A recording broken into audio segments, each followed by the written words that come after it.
বাংলাদেশে হাট থেকে ফটো তুলে দিচ্ছে, আমি এই বছরে 10 লাখ টাকার কুরবানি দিচ্ছি, আমি এই বছরে 20 লাখ টাকার কুরবানি দিচ্ছি। আমি তাদের নাম দেবো না, আর্টিস্ট, কি বুঝলেন, বড় বড় গরু কিনছে, অমুক কাঠে সেই গরু কিনেছে, অমুক। আমি আমাদের দেশে দেখতে পাবেন বোম্বের যারা খানগুলো আছে, হারামখোর খানরা 18 লাখ 20 লাখের কুরবানি দিবে দুম্বা বকরি, কেউ 5 লাখের বকরি কিনবে, কেউ দুম্বা কিনবে 18 লাখের 20 লাখের দিয়ে দেশের লোককে ফটো তুলে ছাড়বে, এটা হচ্ছে অমুক খানের ছাগল, এটা অমুক খানের দুম্বা। 18 লাখের দুম্বা দিলে জান্নাতে যাবে? তারপরও ঝাঁটা ঝুঁটোই আছে ওর কপাল। কেন? হারামের পয়সায় কখনো কুরবানি কবুল হয়? কথা বলে হবে না। শুধু তাই নয়, 7 জন যদি কুরবানি দেয় একটা গরুতে, একটা সুদখোর মাল ঢুকে গেলে সবারই কুরবানি গেল। আর আমি বেশি কিছু বলবো না। কালকে রেকর্ডিং যখন ছুটবে, সুদখোররা চায়ের দোকানে গাল দিবে ইয়াসিন হুজুর, মা বোন তুলে। এটা তো আখলাক। দাও, আমি কিন্তু আমার হক থেকে লড়ব। তুমি হারামের পয়সায় কুরবানি দিবে, বড় গরু কিনে 80,000 টাকার গরু কিনেছে। আমার মুসলমান ভাই, কোন গরিব যদি কুরবানি না দিতে পারে, ঈদগায় গিয়ে নামাজ পড়ে, তার বাড়িতে যদি গ্রামের একজন মুসল্লি হালাল পয়সার গোশত দিয়ে যায়, এক খান্ডা গোশত যদি সে কুরবানির দিনে খায়, তার পেটে হালাল গেল। শুনলেন? আল্লাহর কসম করে বলছি, কিয়ামতের দিন বড় ভয়ানক দিন হবে। কত খাবেন আপনি? আচ্ছা, মানুষ খেয়ে বেঁচে থাকে না, খেয়ে মরে? কথা বলে, খেয়ে মরে, খেয়ে কেউ বেঁচে থাকে না। ওষুধে কেউ বাঁচে না, ডাক্তারে কেউ বাঁচে না, হসপিটালের দ্বারা কেউ বাঁচে না। যদি ডাক্তার ওষুধ পানিতে মানুষ বেঁচে যেত না, পৃথিবীর বড় বড় নেতারা নিজেদিকে বাঁচিয়ে দিত। ফিরাউনের মতো মরদের রস বেরিয়ে গেছে, নমরুদকে আল্লাহ ধূলিসাৎ করেছে। বড় বড় যারা জালিম বাদশা ছিল, অত্যাচারী বাদশা ছিল, তাদেরকে ধূলিসাৎ করেছে। ওই জন্য আপনি অত্যাচারী হবেন না। সবসময় আমি আপনাকে একটা জিনিস দিয়ে যাব, সবাই নেবেন। জোরে বলুন ইনশাআল্লাহ। হাত তুলে বলুন তো, আল্লাহর প্রিয় বান্দা কোন কোন ভাই হবেন? হাত তুলে ইনশাআল্লাহ দেখি কে কে আছে। আল্লাহর প্রিয় বান্দা, মাশাআল্লাহ। মায়ের দিকে বলবো, ভাইয়ের দিকে বলবো। আল্লাহর প্রিয় বান্দা হতে গেলে আমার আল্লাহ শর্ত রেখেছে, শর্তটা মারাত্মক শর্ত। তাবারাকাল্লাযী জাআলা ফিস সামাই বুরুজাম ওয়া জাআলা ফিহা সিরাজাম ওয়া কামারাম মুনীরা ওয়া হুয়াল্লাযী জাআলাল লাইলা ওয়ান নাহার খিলফাতাল লিমান আরাদা ইয়াযাক্কারা ওয়া আরাদা শুকুরা। আপনি দেখলে পৃথিবীতে সবথেকে বেশি হিংসা, বিদ্বেষ, মারামারি, কাটাকাটি, হানাহানি, অন্যায়, অত্যাচার কোথায়? মুসলিমদের মধ্যে।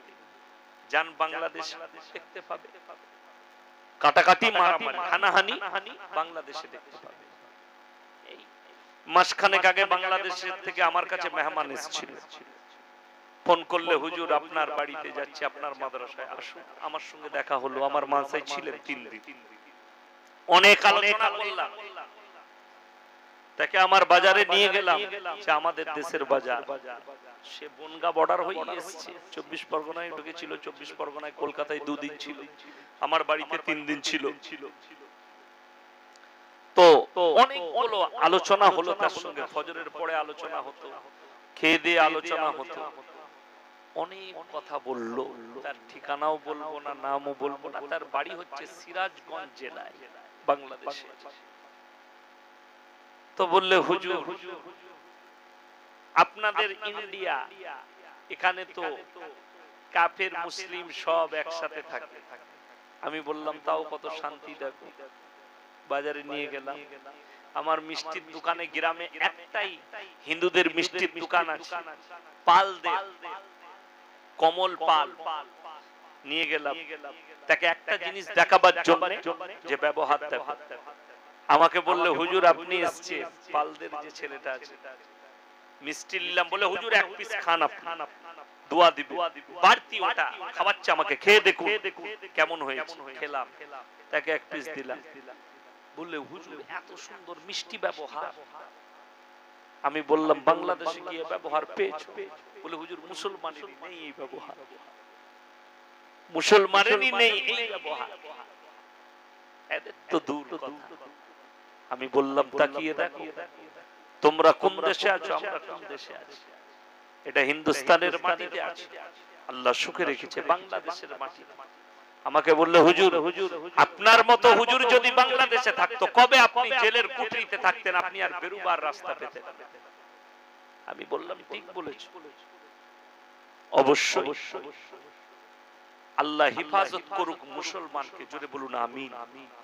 আমার মুসলমান ভাই, আপনাদিকে কোরআনের যে উপদেশ, আল্লাহ কোরআনে বলেছে এই বুরুজটাকে আমি সাজিয়েছি চন্দ্র সূর্য গ্রহ তারা নক্ষত্র দিয়ে, সাজনিত করেছি তোমাদের জন্য।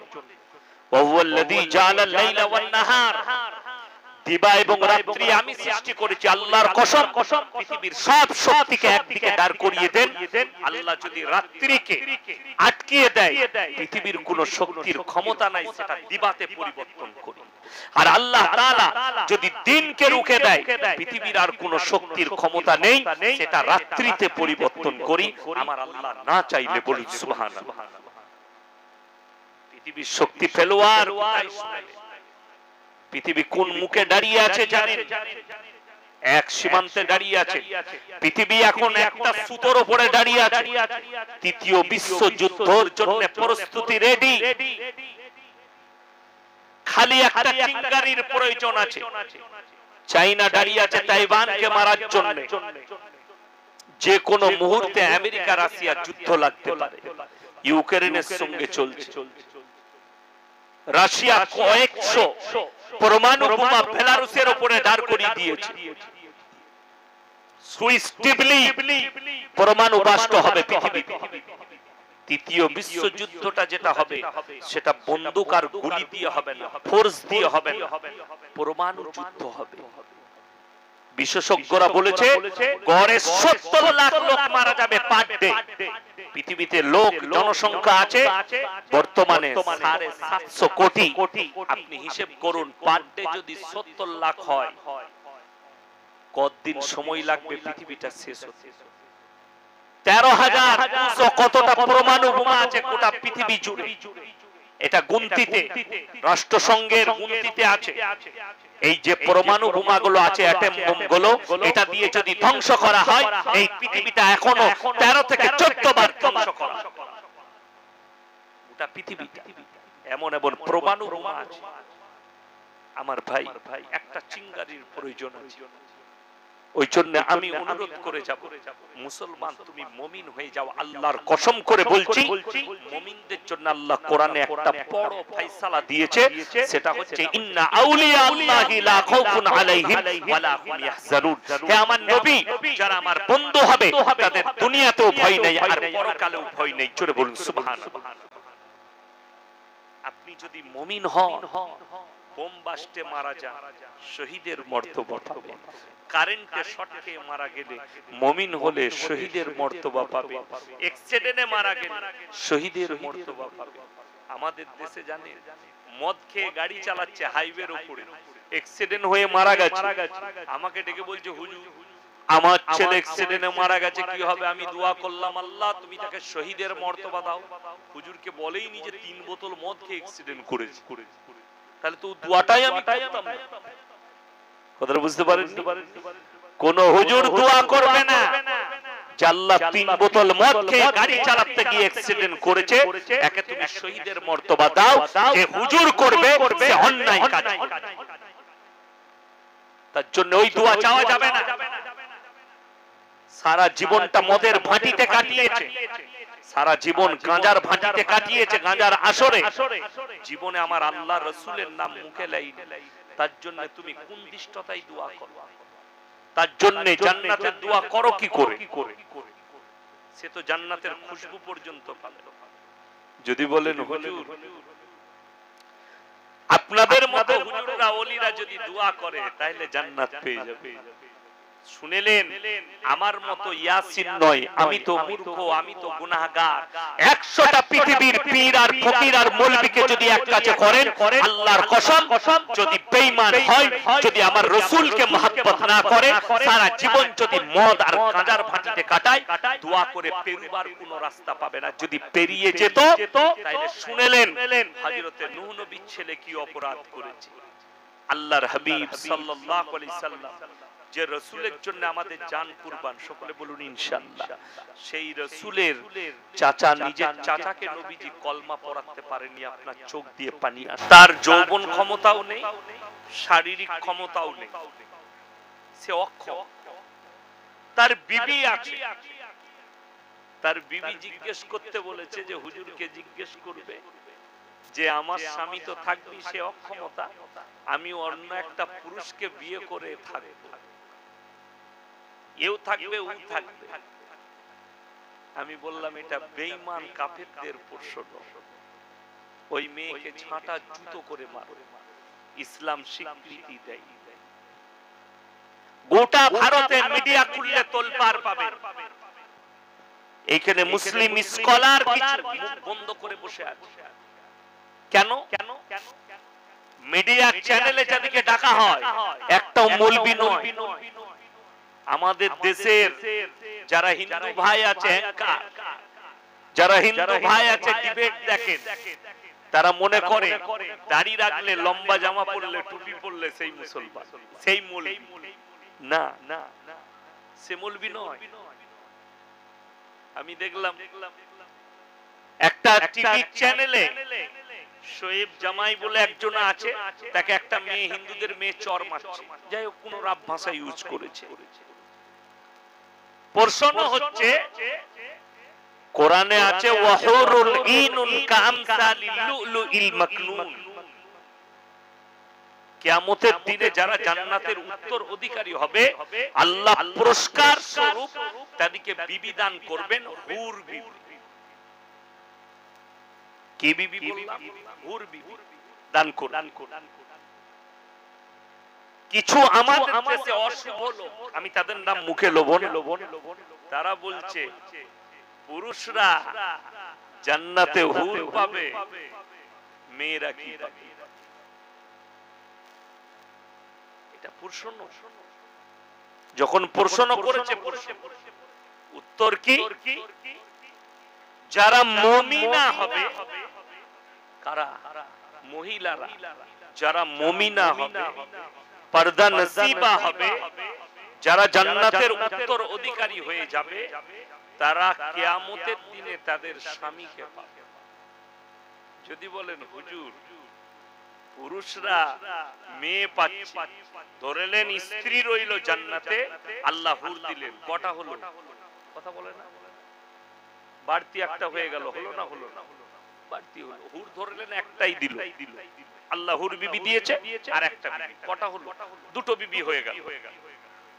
আপনার প্রশ্ন থাকলো মেয়েরা স্বামীকে পেল, আবার একটা স্ত্রী, দুটো, আর আমরা কেন, মেয়েরা কেন কিছু পাবে না? মেয়েরা তো স্বামীকে পেয়েছে। যাদের এই প্রশ্ন আছে যে ছেলেরা যখন হুর পেয়েছে, তাইলে তোমরা কি বলতে চাও? জান্নাতে তোমরা 15টা পুরুষ নিবে, তুমি আর একটা পুরুষ নিবে? যদি এটা পরীক্ষা করতে চাই, ওই বেঈমান নেমক হারাম মেয়েদিকে বলবো, মহিলাদিকে, তুমি খালি তোমার স্বামী থাকতে আর একটা বিয়ে করে দুনিয়াতে দেখাও। একজনকে মার্ডার হতে হবে, আর নাম হচ্ছে এক ফুল দো মালি। কথাটা বুঝতে পারছেন? একটা ফুল দুটো মালি, দুজনের মধ্যে হয় একজনকে মার্ডার হতে হবে, নাহলে ফুলটাই নষ্ট হয়ে যাবে। এটার নাম হচ্ছে এক ফুল দো মালি। ওই নেমক হারাম মেয়েদের জানা নেই। যদি বলে জান্নাতে মেয়েরা কেন পাবে না, ছেলেরা হুর পেলে, তাহলে আমি তাদেরকে বলবো দুনিয়াতে তোর স্বামী আছে, আর একটা বিয়ে করে দেখা যদি তোর হিম্মত থাকে। একটা মেয়ের দুটো স্বামী হতে পারে না, কিন্তু একটা স্বামী দুটো বিবি হতে পারে। পারে না? পারে না? কথা বলে। আমাদের দেশের অনেক লোকের এতেরাজ, আল্লাহর হাবিব সাল্লাল্লাহু, সকলে বলুন সাল্লাল্লাহু আলাইহি ওয়াসাল্লাম, মা আয়েশা সিদ্দিকা রাদিয়াল্লাহু তাআলা আনহাকে যখন বিবাহ করলেন তখন বয়স কত ছিলেন? কত ছিল মা আয়েশা? কথা বলে 6 বছর। কত বললাম? 6 বছর বয়স। 9 বছর বয়সে নবীজির সঙ্গে সংসার করতে লাগলেন। কিছু বেঈমান কাফের আমাদের দেশে জন্ম নিয়েছে, অশুভ লোক। তারা বলছে अल्लाह के हबीब ने रेप किया। जोरे बोलूं नाउज़ुबिल्लाह। मुसलमान ने अगर 12 साल के बच्ची को निकाह किया तो उसने बलात्कार किया।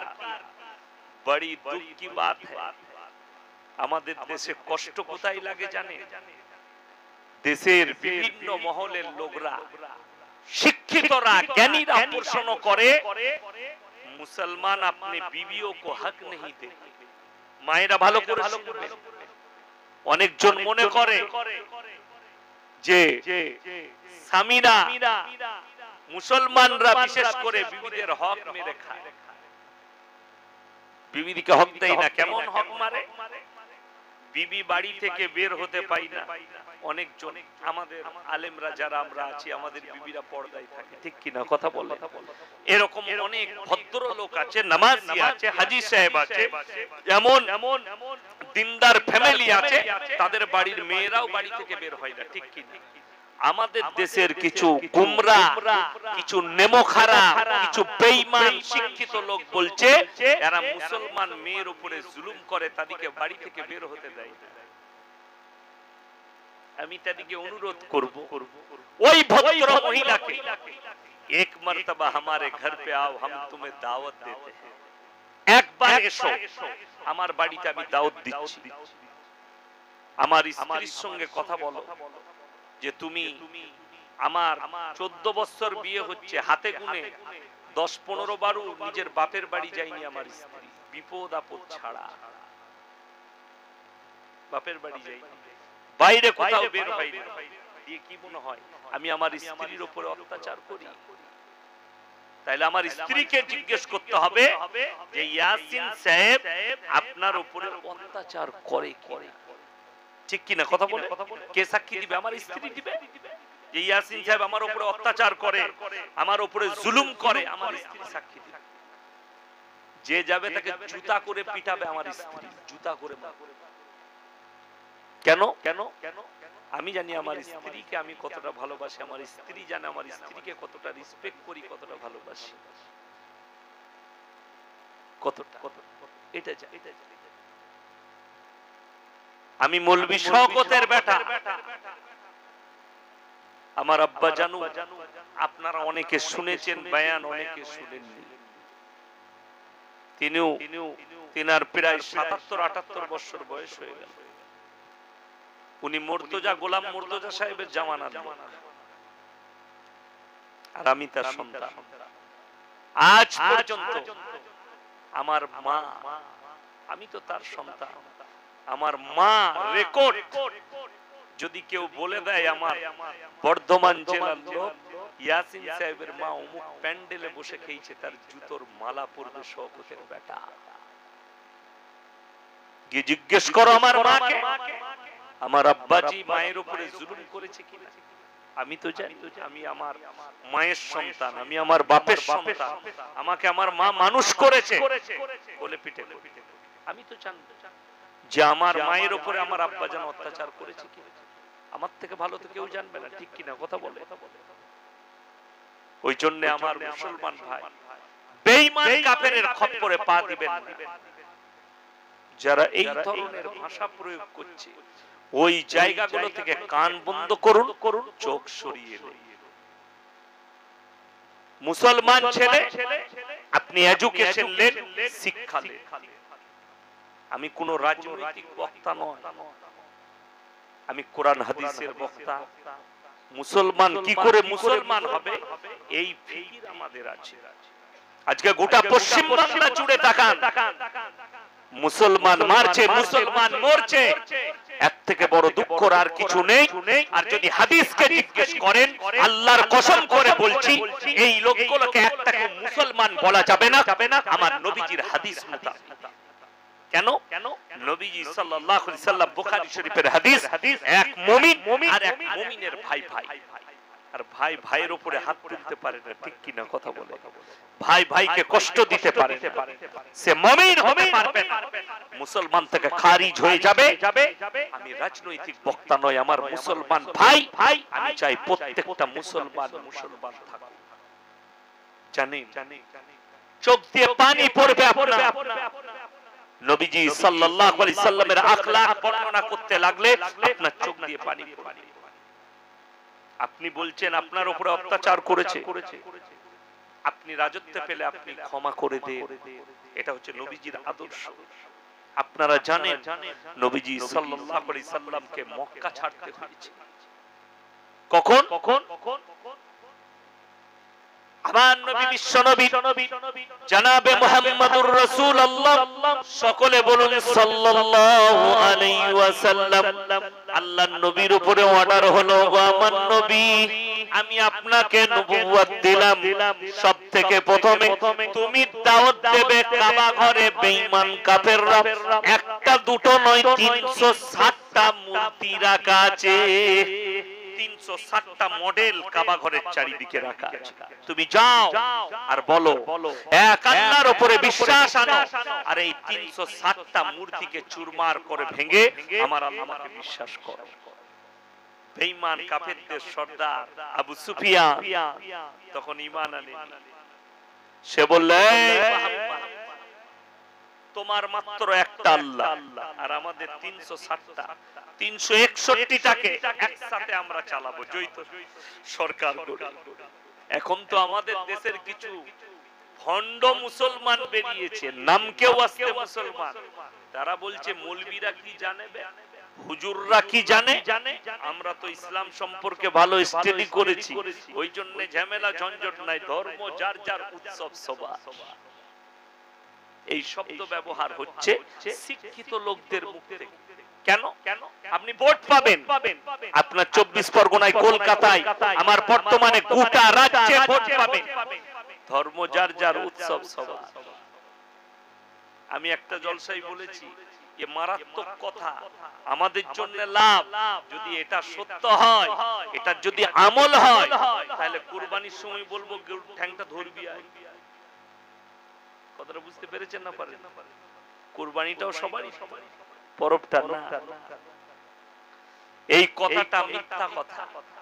কোরআনে যে সম্প্রীতি দিয়েছে, কোরআনে আমার আল্লাহ সম্প্রীতি বলেছে, আমি সম্প্রীতি শোনাবো আপনাদের।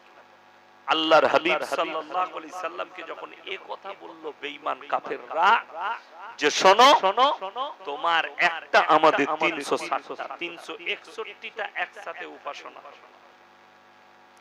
আমার আল্লাহ রাব্বুল আলামিন সঙ্গে সঙ্গে কোরআন অবতীর্ণ করলেন, কুলিয়া আইয়ুহাল কাফিরুন লা আবুদু মা তাবুদুন ওয়ালা আনতুম আবিদুনা মা আবুদ ওয়ালা আনা আবিদু মা আবাদতুম ওয়ালা আনতুম আবিদুনা মা আবুদ লাকুম দীনুকুম ওয়ালিয়াদিন। কুলিয়া আইয়ুহাল কাফিরুন, ওরে কাফেরের দলেরা, লা আবুদু মা তাবুদুন, তোমরা যার ইবাদত করো আমি তার ইবাদত করি না, আর আমি আল্লাহর নবী যার ইবাদত করি তোমরা তার করো না। তোমরা যার ইবাদত করবে আমি তার ইবাদত করব না, আর আমি যার ইবাদত করি তোমরা তার ইবাদত করবে না। অর্থাৎ আমার আল্লাহ বললেন, হে নবী বলো লাকুম দীনুকুম ওয়ালিয়াদিন। এটাই হচ্ছে সম্প্রীতির কথা। তোমার ধর্ম তোমার কাছে, আমার ধর্ম আমার কাছে। জোরে বলুন সুবহানাল্লাহ। আল্লাহ তাআলা সম্প্রীতির কথা বললেন এখানে, তোমার ধর্ম তোমার কাছে, আমার ধর্ম আমার কাছে। আমি একটা মোবাইলে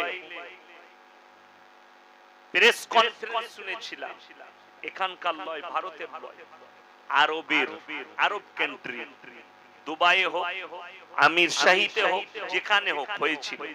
ভারতের যিনি বিদেশ মন্ত্রী ছিলেন তিনি মারা গেছেন, তিনার নাম ছিল সুষমা স্বরাজ। আজ থেকে আমি 5-10 বছর আগেকার কথা বলছি। তিনি ছিলেন বিদেশ মন্ত্রী। তিনাকে বক্তব্য দিতে বলা হয়েছে, তিনি বলেছিলেন हमारे भारत महान है। कैसे महान है? हमारे भारत इसलिए महान है कि हिंदुस्तान के अंदर लकुम दीनुकुम वलिय दीन पर अमल होता है कि मुसलमान हर धर्म के लोग अपना अपना धर्म को पालन करो। जोरे बोलुन सुभान अल्लाह। कुरान এত সুন্দর বার্তা দিয়েছে, তোমার ধর্ম তোমার কাছে, আমার ধর্ম আমার কাছে।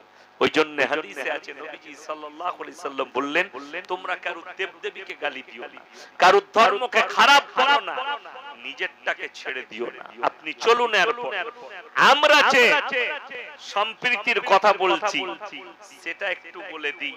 আপনার সম্প্রীতি হচ্ছে তোর পুজো পাঠ হচ্ছে, আমি সেখানে যাব। আমি কিন্তু কোন দেবদেবীর বিরুদ্ধে বলি না। কোরআন শোনাচ্ছি আপনাদেরকে। কোরআনে আছে লা ইলাহা ইল্লাল্লাহ ওয়া লা ইলাহা ইল্লাল্লাহ। তোমরা দুটো নৌকায় পা দিও না। আমাদের দেশের কিছু নেমো খারাপ মুসলমান এরা দু নৌকায় পা দিতে চাইছে। হিন্দু ভাইদের অনুষ্ঠান হচ্ছে তাদেরকে খুশি করার জন্য, তাদের মন পাবার জন্য তাদের পুজো পাঠে যোগদান করছে, আর বলছে এ তো ভারতের সম্প্রীতি, ধর্ম যার যার উৎসব সবার, ওই জন্য দাদা এসেছি। না, তুমি যাবে তোমার পেছনে গাল দিবে, বলবে হারামির বাচ্চা মজা করতে এসেছে। চলুন। কটা ফোন আপনাদেরকে করে জানি না, এলাকার কটা হিন্দু ভাই আপনাকে ভালোবাসে জানি না। প্রত্যেকদিন আমার মোবাইলে 25 থেকে 30টা হিন্দু ভাইয়ের ফোন ঢোকে, হুজুর আপনার কথা খুব ভালো লাগে, আমি একজন হিন্দুদের ছেলে, আমি একজন বহুজন ফোন করে। কে ইসলাম কবুল করবে না করবে জানি না, আমি দোয়া দিই। যেই ফোন করে তার জন্য আমার মন থেকে দোয়া থাকে, আল্লাহ তুমি একে ইসলামের জন্য কবুল করো। জোরে বলুন আল্লাহুম্মা আমিন। এই দোয়া আমার কেন থাকে শুনে, যখন তুমি তোমার দ্বীন নবীজি সাল্লাল্লাহু আলাইহি সাল্লামের আখলাকের দ্বারা প্রচার করবে, সেই চরিত্র আনবে, আল্লাহর কসম করে বলছি আপনার দ্বারা ইসলাম প্রচার হবে। আজকে মুসলমানের দ্বারা ইসলাম প্রচার হয় না, তার কারণ কি? আমাদের আখলাক, চরিত্র, চলাফেরা, উঠা বসা, খাওয়া দাওয়া একটাও নবীজি সাল্লাল্লাহু আলাইহি সাল্লামের তরিকা মোতাবেক।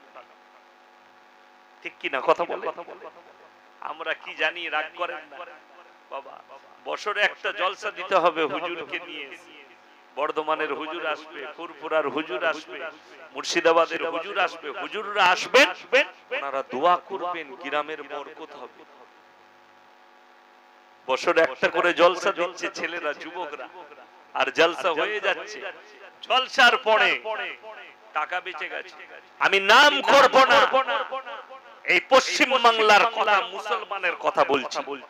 স্টেজে জলসা চলছে, জলসার টাকায় হারামখোররা হোটেলে বসে একদিকে বক্তারা বয়ান করছে, শ্রোতারা শুনছে, হারামখোররা মদ খাচ্ছে জলসা কমিটি। আমার কাছে রেকর্ড আছে, গোপনে জিজ্ঞেস করলে জায়গা বলে দেব। জায়গা নয়, গ্রাম বলে দেব। সেখানে প্রুফ ছিল আমার কাছে, দুঃখ লেগেছে। এই তো মুসলমানের হাল। কেন এখানে এতগুলো ভাই বসেছে, আপনারা বলুন তো কে জানেন না মদ খাওয়া হারাম? হাত তুলেন, কে জানা নেই?